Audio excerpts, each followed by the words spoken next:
Assalamu alaikum. Thank you, brothers and sisters. All praises are due to Allah. Thank you so much. All praise is due to Allah. Ramadan Mubarak. In the name of Allah, the Beneficent, the Merciful, I bear witness that there is no God but Allah, who intervened in our affairs in the person of Master Farad Muhammad, and raised up from the midst of us his messenger and his Messiah, the greatest man that ever walked the face of the planet Earth other than God himself. And that man is the most honorable Elijah Muhammad.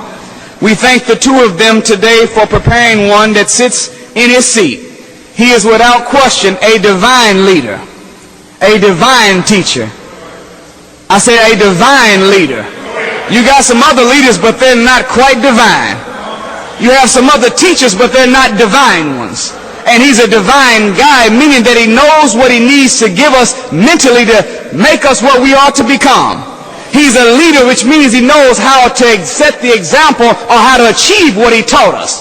And he's a guide because he knows how to master maneuver us successfully to the destination. We thank Allah today for the Honorable Minister Louis Farrakhan. It's in their names that I greet you, sisters and brothers, in the greeting words of peace of Assalamu alaikum. It is an honor and a privilege to be here at Mosque Maryam today, representing a man that taught me everything that I know, and without question is the example of the man that I hope to one day become, the Honorable Minister Louis Farrakhan. It is my honor and privilege to extend to you the greetings of Assalamu alaikum from the Honorable Minister Louis Farrakhan.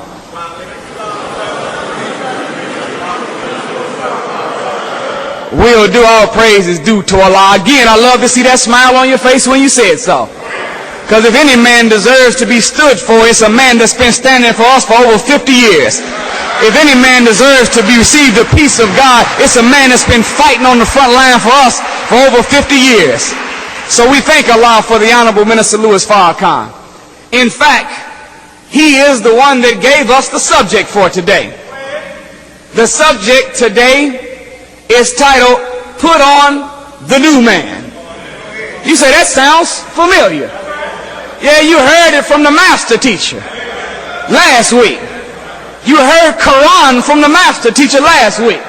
Now I'm coming just as a student, hoping I can provide some good footnote on this subject to help you to better comprehend how important it is to study the main subject that came from the man that taught it last week, put on the new man. Are y'all all right?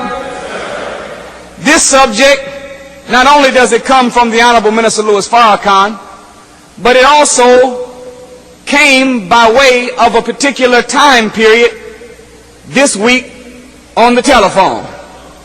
On August the 27th at 2:51 p.m., the Honorable Minister Louis Farrakhan gave this subject to me to teach.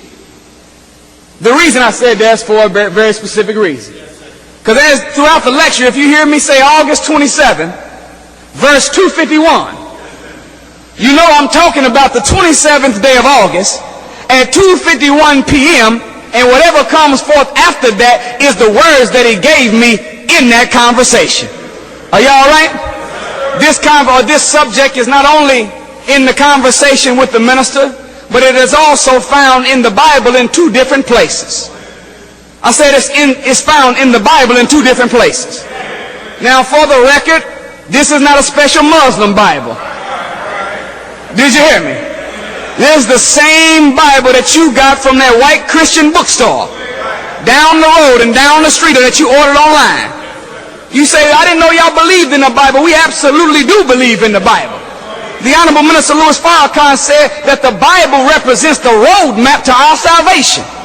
Well, question is, if we've been having this Bible for over 200 years and we haven't made it to salvation yet, we must not have a problem with having the map. We must have a problem with reading the map. What y'all think? At the bottom of the map, they always have what's called a key. And in the key, there are symbols that represent different things that when you look at the map, you can properly interpret distance and location. Is that right? It will tell you that 1 inch equals 100 miles on said map.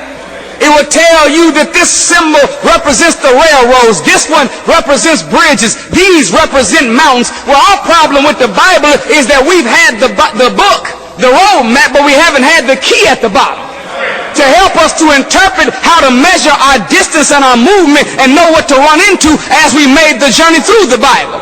So we thank Allah for the Honorable Minister Louis Farrakhan and the Most Honorable Elijah Muhammad, because on the back page of Message to the Black Man, it is a guide to understanding the Bible.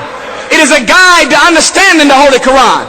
In the lectures, the minister takes the verses and breaks them down. What is he giving us? He's giving us the key to help us to move through the road map by which we might be successful. And to my Muslim brothers, you say, how can you teach from the Bible in the holy blessed month of Ramadan? Well, we're trying to save black people. We're trying to resurrect the poor, the downtrodden, the weak, and the left out. And since our people see the process of resurrection, when you're resurrecting somebody, you can't dig them up from a location they're not buried in. If a man got buried in Tennessee, you look like a fool sticking your shovel in Kentucky soil.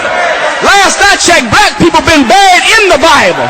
So in order for us to be resurrected, somebody got to dig us up out of the very location we've been buried in to produce resurrection. All praise is due to Allah.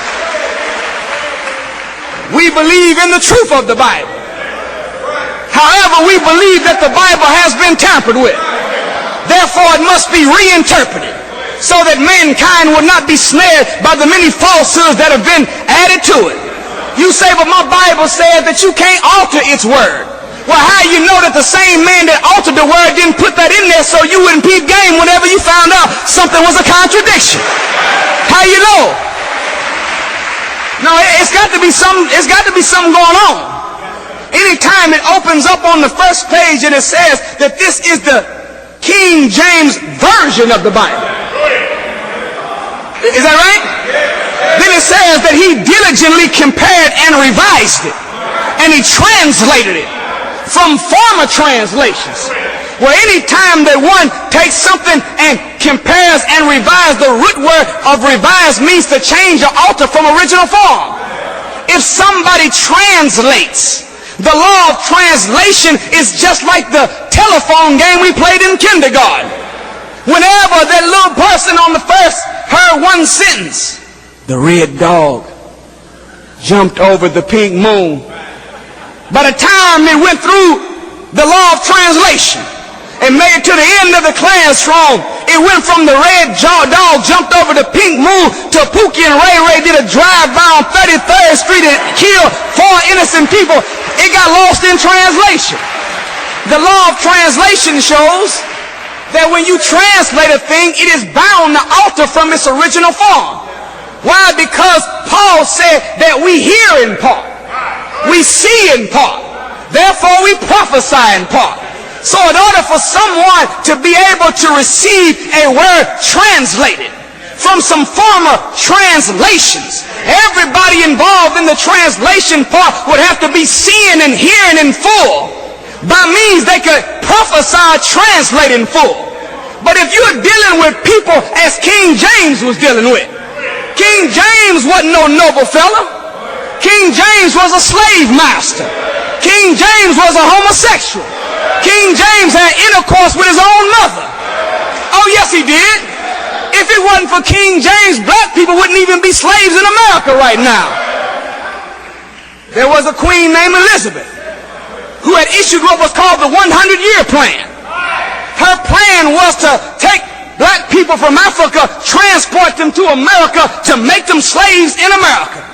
Well, she didn't live to be 100, so she couldn't have been queen 100. So whoever came and took her spot had to keep the 100-year plan moving. Did you hear me?